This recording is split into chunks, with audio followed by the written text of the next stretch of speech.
Hello. This is the lazy video essayist. I guess that's what I named this channel. And this is the official cancellation announcement for Paul Schrader. And as you can see, I'm not actually very serious about this. Obviously, I don't have the reach and the influence to cancel anyone, but this is still a case that maybe he should be cancelled. Or in this case, since he is quite old, maybe we should just let him fall into, obscurity, which he probably is in anyway. So, who is Paul Schrader anyway? So, long-time screenwriter and director,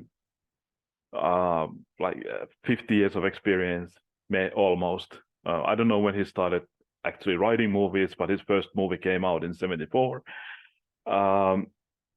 Taxi Driver was his second movie, which came out in '76. Raging Bull came out in '80. So at that point, he was pretty established. And actually, he was a critic before becoming a screenwriter. So, well, in some senses, that part of his career is also relevant to what we're talking about today. He was nominated for Best Screenplay, Oscar for First Reformed, a movie he also directed, which is actually a decent movie. Has made a lot of forgettable movies, and some of these movies are remembered for the wrong reasons. So what I mean by this is, for example, he directed Canyons, which is just basically Lindsay Lohan's last movie before getting out of the business for a while. It actually starred on top of Lindsay Lohan, there was porn stars involved, which is I don't necessarily see as a bad thing, but I don't think necessarily not well. Let's just say one of them at least is very problematic. I don't know if he knew that at the time, but anyway. So next thing, what is Sight and Sound Critics Poll? So this is what we're going to be talking about today, and Paul Schrader's reaction to this. He has done other problematic things in the past. For example, when back when Me Too started, which is something we'll be talking about more today, he didn't, his problem with Harvey Weinstein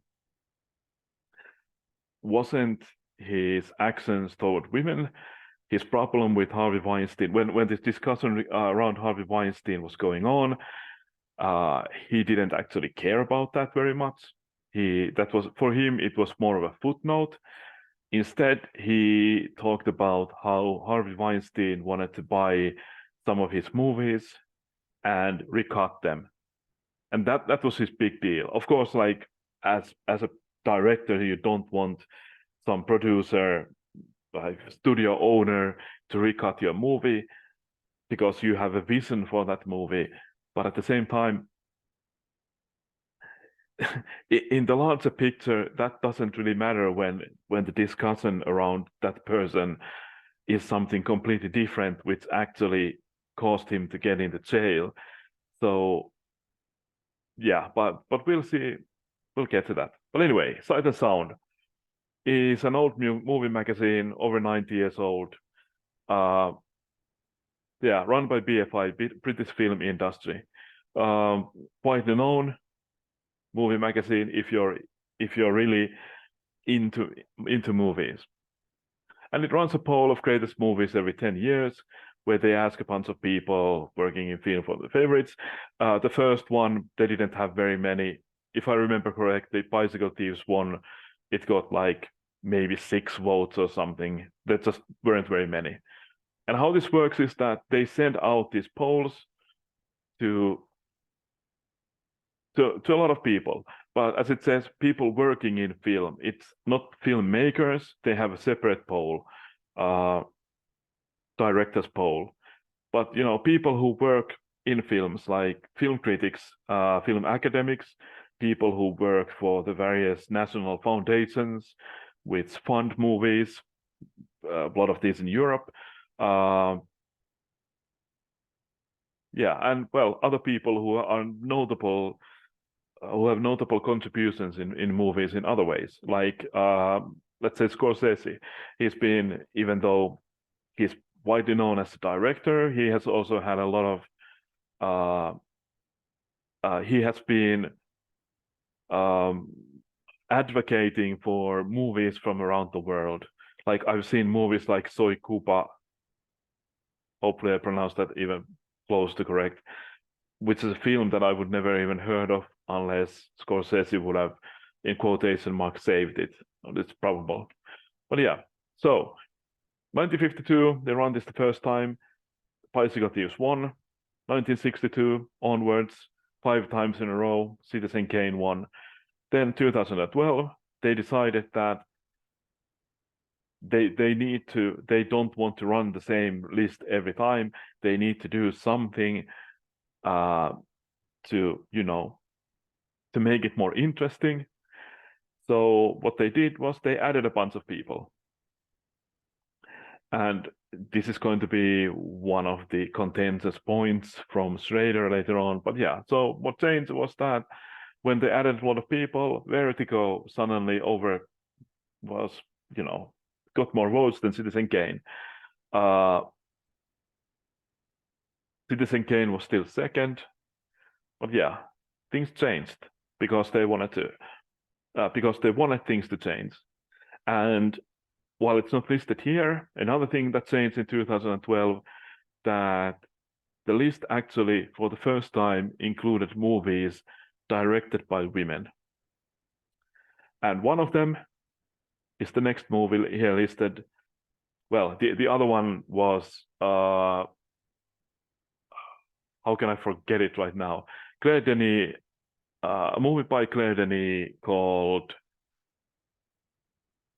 sorry, how can I forget it right now? Anyway, it's a movie about this soldier who's come back from a French soldier who's come back from Djibouti, and it has a lot of LGBTQ plus themes, and yeah. Beau Travail is the name of the movie. Yes, that's it. And the other one was Jean Dielman, and I'm not going to try to pronounce the French part of this movie, French part of this name. But it was in 2012, it was 36, 35, around there. And then in 2022, last year, it won. This was a surprise to everyone. There was a lot of course, since this is a big deal, because this is the reason why we think of Citizen Kane having the reputation for being the best movie of all time. So there was a lot of speculation on what might win. Would Citizen Kane regain it? Would Vertigo win again? Would something like, I think the two movies often mentioned in this regard were In the Mood for Love by Wong Kar-wai and Mulholland Drive by David. Again, why am I forgetting names? But yeah, Mulholland Drive.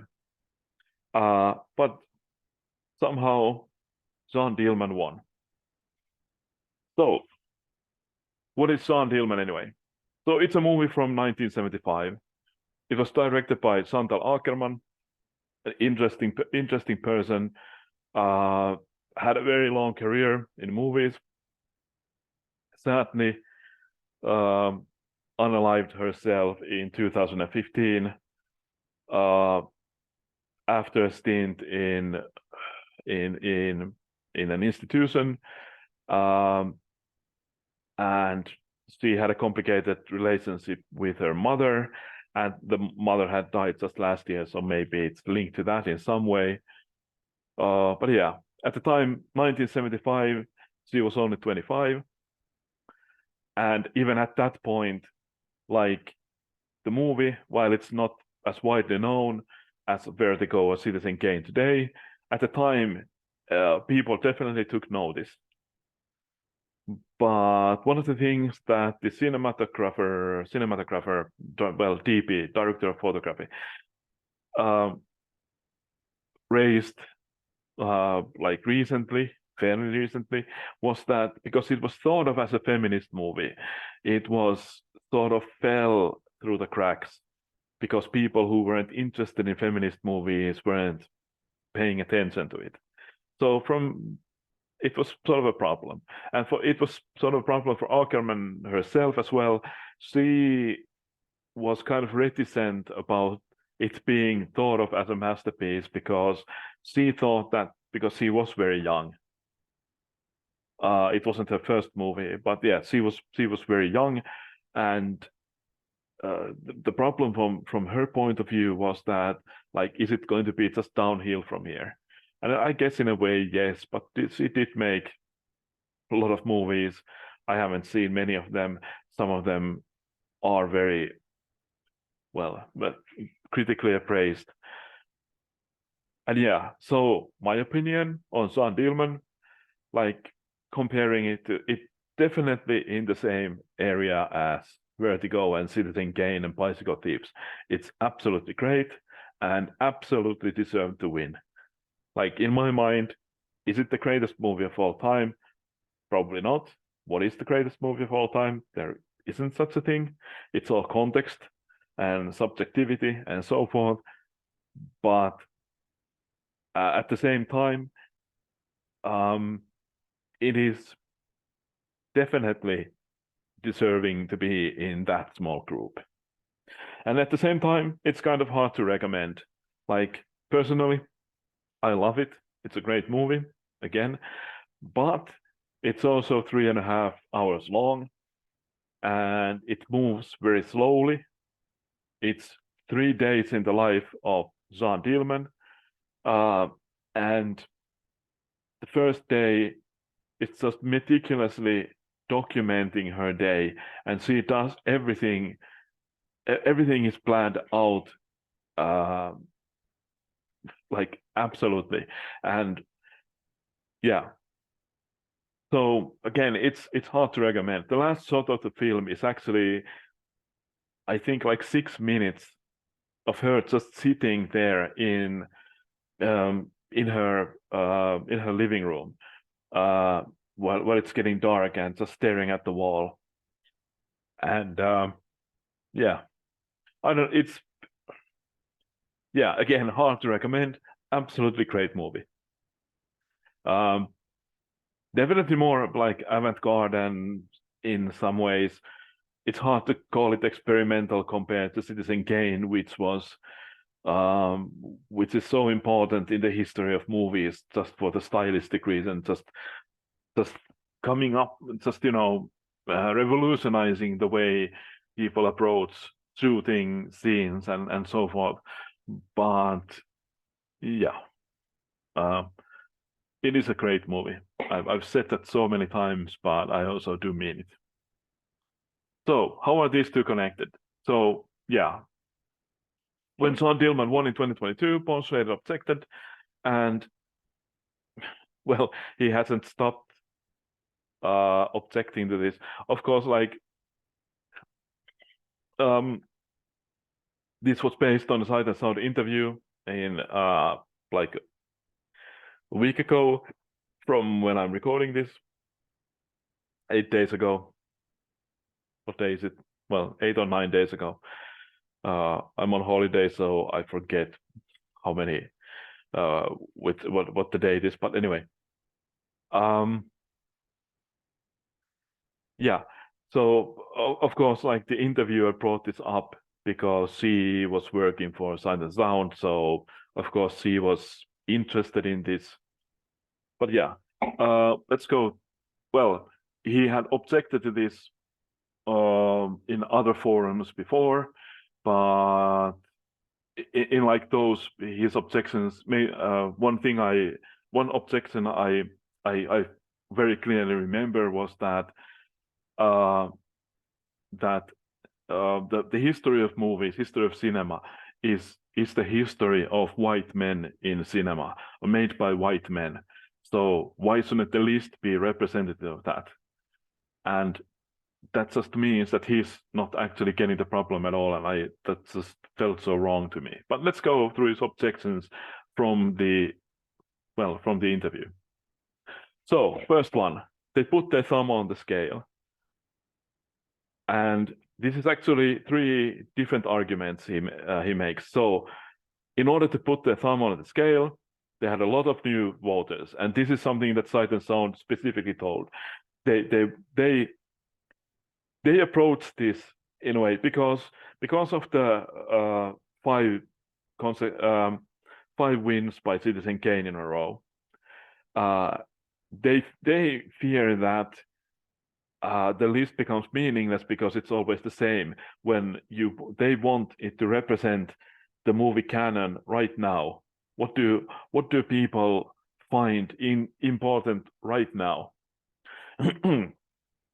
And in order for them to do that, they need a lot of new voters, because if they let the same people only vote every time, that of course means that the list will remain the same.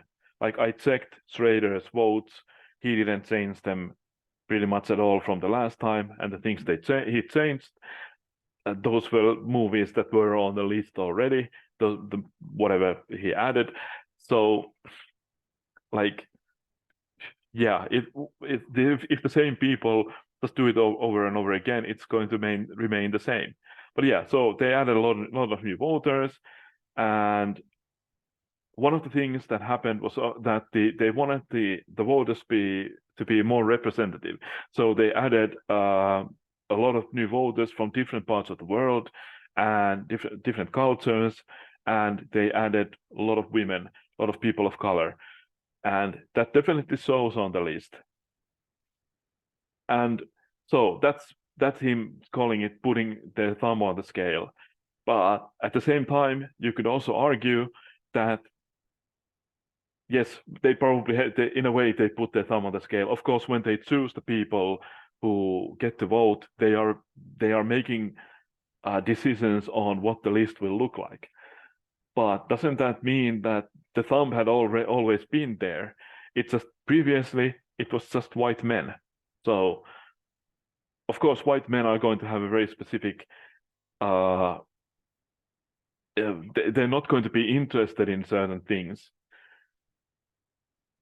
So yeah, when they bring in a lot of new voters, those voters will be interested in new things. And it isn't like it's only women who voted for John Dillman. There's a lot of men did that also. But yeah, so when you bring a lot of new voters, you're actually, in a way, you're taking the thumb partly off the scale, because you're not cheating by just taking people from one specific group. And at the same time, because the history of movies is a history about white men making movies, that means that when you bring these people in, and these people find meaning in specific kind of movies that they can personally sympathize, that they can personally find meaning in. So of course, those movies are going to be of more interest to these people. Like, I haven't seen, it's getting better now, but just like 10 years ago, roughly 1% of all movies made in Hollywood were directed by women. So of course, women would be more interested in those specific movies that were specifically directed by someone who understands their points of view. Although at the same time, the women working in Hollywood are going to be in a very difficult situation. For example, for some time, Ida Lupino, who is a director that for some reason Paul Schrader decides to mention in his answers, even though it's hard to say that Ida Lupino was. I guess he was a good director. I don't know. It's hard to say, because she always had this problem that the male-oriented situations she was put in, she couldn't actually make decisions as freely as men could. She actually talked about that she needed to come up with this technique where she would kindly explain to the men around her that mother, she called herself mother in this situation, mother would like something to happen this way. So it would be, instead of like being the actual director, she would need to manipulate the people around her to work for her. And also she made a lot of movies that feel like B movies. I don't know if they were actually B movies, thought of as B movies at the time, but they definitely feel. She did make one decent movie. I can't remember the name of it, but it's quite interesting. It's these two men on a road trip to somewhere, I don't remember where they were going, and they take on a hitchhiker, but the hitchhiker is actually a criminal, and it is actually quite an interesting movie. But yeah, not something that would be much interest to these people making these votes. But anyway, but yeah, Ida Lupino. So why I brought her up was that there was a period of time in Hollywood when she was the only working female director, and she wouldn't get very good projects either. And you can look at, like, I'm forgetting names again, but the director for Wonder Woman and Wonder Woman 2, she had a lot of problems finding projects. The director for Wayne's World back in the day, she had a lot of problems finding projects. Kimberly Pierce, finally remember something, who directed Boys Don't Cry back in the day, which actually got Oscar consideration. She hasn't worked much since. So yeah. So yeah, but when you get these movies that have a special interest to a certain group of people, then of course, if those movies are those special cases, those people will gravitate towards those movies. Because if you look at the list, there's movies like Get Out and Moonlight and Black Girl and Daughters of Dust that are specifically talk about Black culture. And there's a lot of different movies, like many movies by, in the latest list there's around a dozen movies written by directed by women, and there's more LGBTQ plus movies like Celine Sciamma's Portrait of a Lady on Fire. Absolutely great movie. If you haven't seen it, go out and see it. And then there's Moonlight again. So yeah, when these groups get these movies, of course they're going to vote for them, because they're not getting movies all the time. Like me, as a white man, white cis man, white straight cis man, I'm there's movies that depict, well, people like me all the time.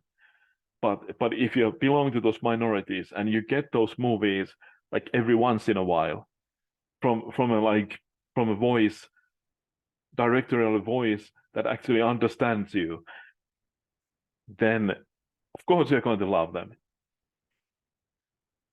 But those people do actually exist. They're not something that Sight and Sound just came up with. They are actual people. So the fact that Sight and Sound decided to include them in the polling, it's just great. Like, this is what we need. We need to be more inclusive. Okay, so yeah, let's finally move on to the next point. So all votes by a voter count exactly the same, meaning that I guess he thought that previously there was some weighting, because you get 10 votes, and they've always been, each of these 10 votes has been equal always. But for some reason, he thought that it I guess he doesn't say this out loud, but it seems that he thought that previously they were weighted in some way. And he brings up that many people put Sean Dillman like 6th or 7th place, but at the same time he doesn't actually know if people would have to actually rank them. Then would the would the movies, would they have placed it actually at the 6th or 7th place? We don't know. Like you can just add movies as you remember them, or you can add movies in alphabetically or chronologically or whatever.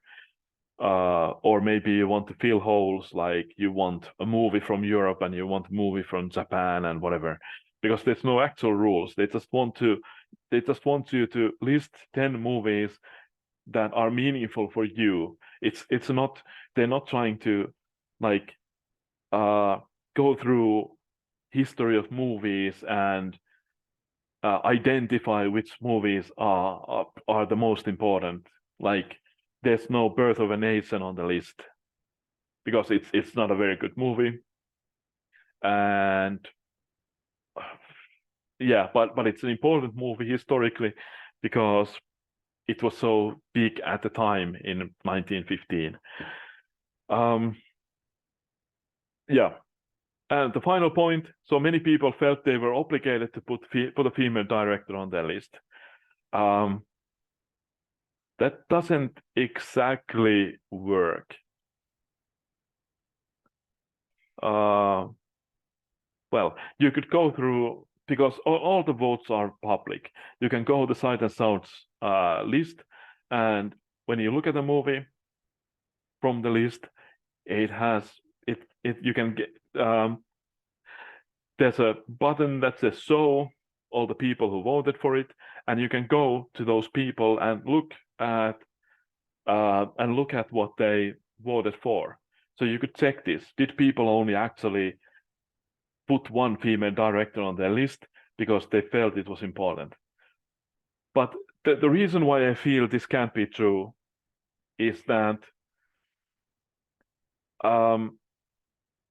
or rings hollow to me, is that there's several movies from Chantal Akerman. There's two movies from, if you look at the 250, which is what the list they gave us. It's actually a little bit more because there's ties, but yeah. And there's two movies by Céline Sciamma, and there's three movies by Lucrezia Martel. A little, like, to me, a new someone I hadn't never heard of before. Actually, I had heard of one of her movies, but I haven't heard of the person before. She had three movies on the list. Agnes Varda has, I don't remember how many, but more than one. 3 or 4 movies on the whole list. So if people felt that they were obligated to put a female director on their list, would they have not selected the female director and selected the movie that is thought of as like the best movie from that director? If they weren't actually thinking about the movies, if they felt that they were obligated to do this. So how would there be several movies from the same director if people would have been just felt this obligation to do it? And he brings up Me Too in this context, and yeah, as if Me Too was somehow bad. Like, of course, it was bad for certain people. Maybe he even knew some of those people. I don't know, but he just seems to not understand that was actually an important cultural moment, and it has actually had positive effects. Even though some people have personally suffered from it, but as a whole, like now we actually do have female directors. Like there's several Marvel movies directed by female directors, DC movies directed by female directors. There's a Barbie movie, like right now is biggest hit in a long while. We'll see if it overcomes Mario, but biggest hit of the summer at least, probably quite by a quite big margin. Hard to say how well it will do against the Spider-Man movie, but anyway. Yeah. So I think this is just absurd. He's just trying to grasp straws for something that actually doesn't matter. So there was a question about inclusivity in the interview. I will try to remember to put the link on the description. I can promise I will do it, but you can Google it, Sight and Sound. If you just Google Sight Sound, Paul Schrader, 2023, it will come up. It's not completely about this Paul. It's part of his tour for his movie, the name of which I forget. Doesn't matter. Master Gardener or something like that. But yeah, there's a question about inclusivity by the interviewer, and I had no idea what he's talking about at that point. Like he brings up this weird example that like Tarantino calls some weird B movie great, but is it going to be great? No. And he's trying to explain this way that and that elitism is good. Like he's referring to some speech he gave at a college, and some student asked him about this elitism, and he explained that they are in a college, so they are being elitist at that moment. Like, why? I guess it's elitist in the US where you have to actually pay for college, but at the same time, so many people go to college that it's not actually that elitist. But yeah, I guess it was in his youth. Yes, college was something elitist, but he's also, I think he's closing in on 80, so he was born in a whole different world. So canon is something that he brings up quite a lot. So he even says at some point in the interview, he talks about how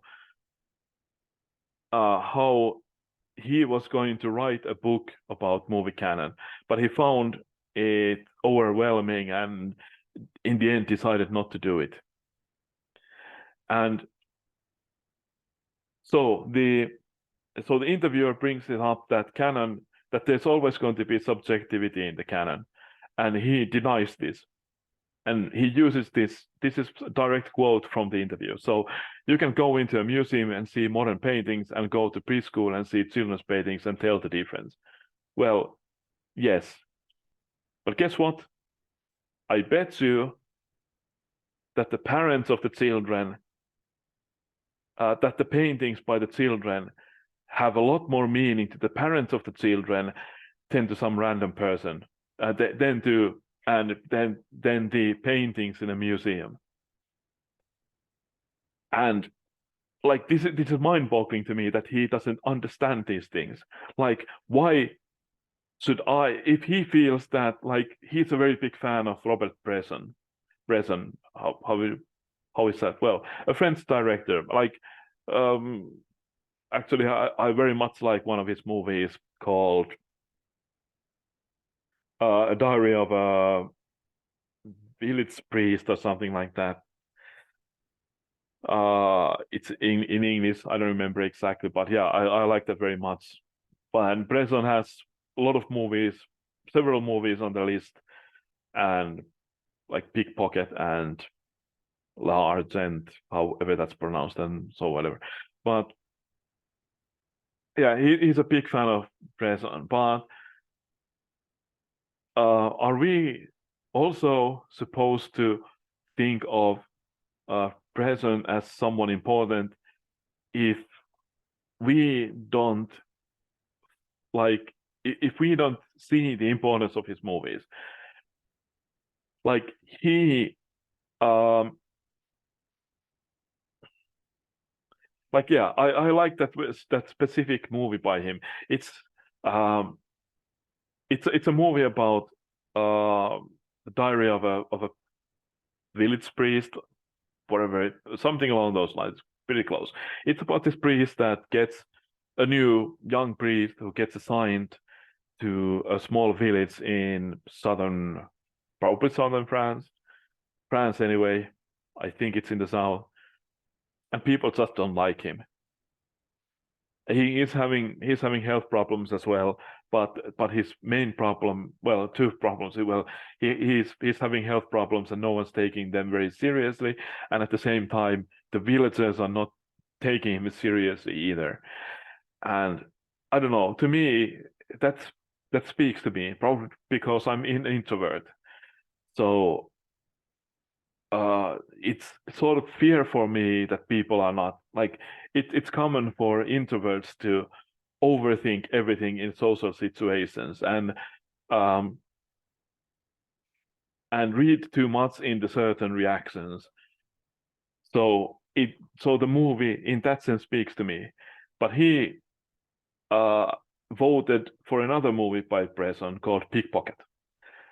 And yeah, so am I somehow wrong for liking that movie more than Pickpocket? And if I had to vote, should I then vote for Pickpocket instead? Because that's somehow more important and somehow more canonical. And on the other hand, we have like canon. What does canon actually mean? So movies that are somehow, well, movie canon is just movies that are somehow thought of by critics and academics and whoever as like the highest, most important movies. But if those movies, if you belong to a minority and all of those movies are by white men talking about white men, then why would you care about the canon? And at the same time, canon has to come from somewhere. It can't be just by this almost 80-year-old dude writing the canon, and the canon has to be what he thinks the canon should be. So because well, this is, of course, there's no perfect way of coming up with an actual movie canon, but this is a pretty good way. We have a bunch of people who know movies, who have interest in movies, who work with movies, and they pick and choose, and they come up with this list together. And yeah, sure, the number one movie did surprise everyone. But yes, so that's canon for us, for this generation. Well, I don't know. Well, canon of this generation of voters, whatever that generation. Of course, some of them are pretty young, and some of them are quite old. But anyway, so yeah, it's a canon, and I'm paraphrasing Lindsay Ellis here, but she was talking about about books, but the important book is the book, like for you, the important book should be the book that gets you to read more, like inspires you to find something more to read. And that's of course applies to movies as well. The important movies, like you don't have to care about what I like, what I think is the highest of high art in movies. The important movie for you is the one movie that inspires you to find something new, something interesting, something different. So whatever that is, if it's Ron Dillman, then great. If it's Vertigo, if it's Citizen Kane, if it's Bicycle Thieves is easiest in this way because it's clearly a representation of a movie like wave, neorealist movies after the war in Italy, while these other movies are harder to place specifically in the history of movies. in that sense, that they don't really belong to any specific movements, at least not in my mind.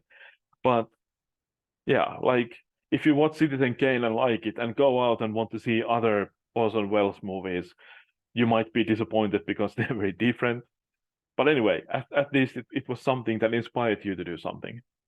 And I would also add that this can also be, in my mind, an important movie can be something else as well. Like maybe it doesn't get you to watch other movies. Maybe it actually gets you to write something or make your own movie or do something in real life, whatever that is. Take up activism, do charity work, whatever.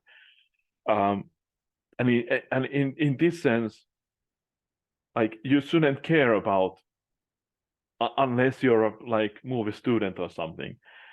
Like you go to film school, you shouldn't care about what the canon is. Like some of the movies in the top 100, many of the movies actually, they're not very inspired in the way they were shot. They don't have very like they're very basic, like from technology point of view. Like there's a movie called, I already mentioned this, called Black Girl. It was the first full-length feature movie shot in Africa, south of Sahara, so, sub-Saharan Africa. And it's a very simple movie.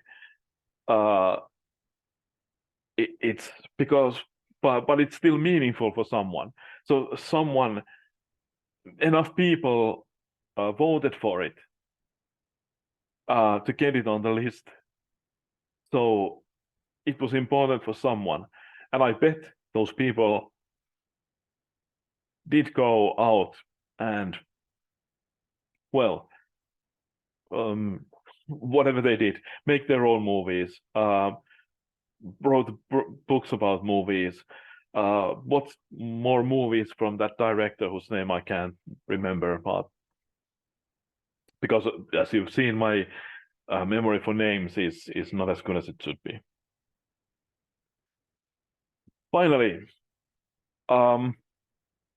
yeah, so this is the writer of Taxi Driver, and in the interview he states that he's interested in social problems, but at the same time his grasp of the social problems is very bad and very limited, apparently, because he seems to, at least from my experience, all of his movies are about dudes, not all of them white.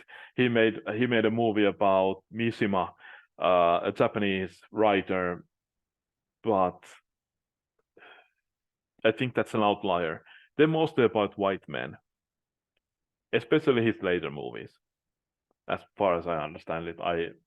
Again, he's made close to 30 movies. I haven't seen very many of them.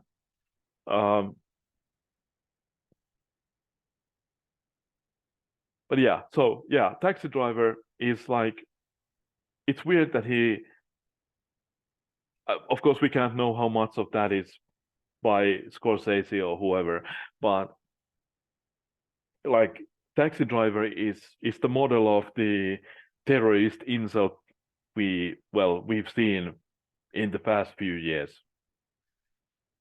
And like in that sense, it's prophetic. And if you understand this social problem, yes, great. But other people who are not like him also have these problems. So why can't other people be interested in problems that are closer to them? And also he states that in the interview that he's so old that he's not going to try to keep up with culture, and he's not going to try to learn anything new about it. Like he states that he's going to be going back to the media that he's found interesting in the past and keep consuming that, but he's not going to be interested in anything new. But he still wants to hold power over it. He's not going to understand what's going to be going on, but he still feels that he is in a position where he can dictate how we should feel about it, even though he won't personally he won't be personally taking part in it anyway. I mean, I guess he's going to be making movies still, but like we need to also, but like how are you going to take part in the discussion if you're not even understanding what we're discussing because you personally actively made the decision that you won't even try to understand it.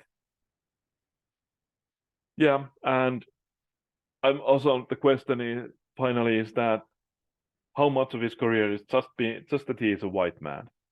Like he's not known. He's directed nearly 30 movies and no one knows who he is. Well, I guess like people who like movie fans know who he is, but it's not like he has some. Of course, Taxi Driver is a big movie, but like Raging Bull, that made like a minuscule amount of money. It was barely in theaters back in the day, in a time when you needed to be in theaters to make any money out of movies because there wasn't 1980, there wasn't VHS, there wasn't streaming services. Of course, there wasn't DVDs, Blu-rays, whatever. What you could get is you could get some money out of TV.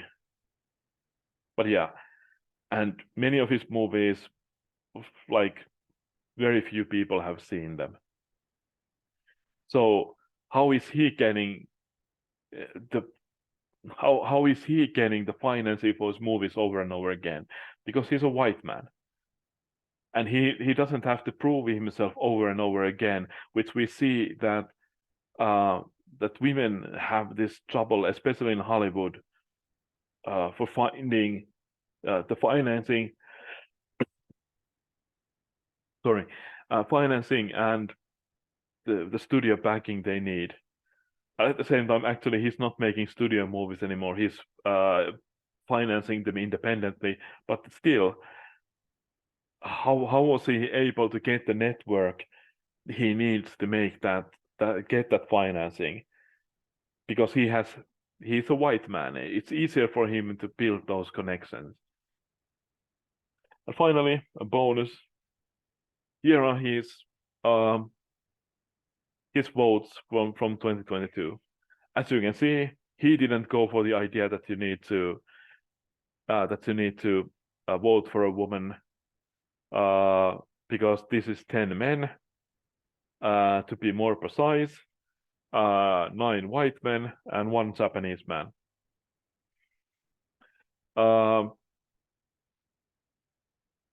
There's 2. Well, at least they're not all American. Like, how many of these are actually American? I guess Sam Peckinpah and who directed Wild Bunch, and Francis Ford Coppola, who directed Godfather, and Curtis Preston, I think is American, could be British, not sure, who directed Lady Eve. And then we have, well, Hitchcock was British, who of course directed Vertigo. Robert Bresson directed Pickpocket. He's Italian. Tokyo Story was directed by Ozu. Don't remember his first name. Japanese person, Ingmar Bergman, Swedish. Who directed Rules of the Game? Can't remember. Yeah, but Friends. That's a French movie. Conformist, an Italian movie. Don't remember the director of that either. And yeah, Metropolis is a German movie. But anyway, everyone's white, and all of them come from this Western European tradition. Only one of them is outside of that. So this is someone who thinks he can be an ambassador and thinks he can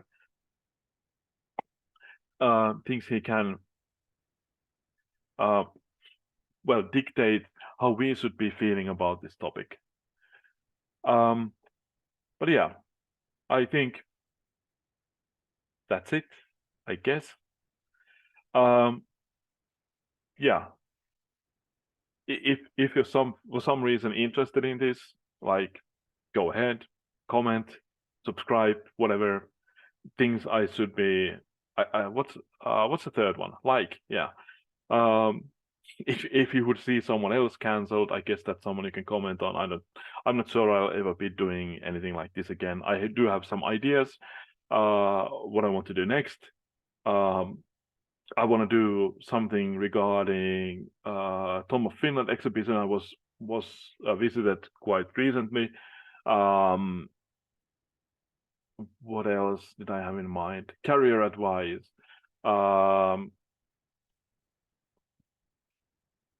Yeah, something about leftist artists and so forth. But yeah, we'll see. I have one more week of vacation, so maybe I'll have time during that. But hey, if you somehow got this far, thanks for listening, and maybe I'll see you next time if that ever comes, hopefully.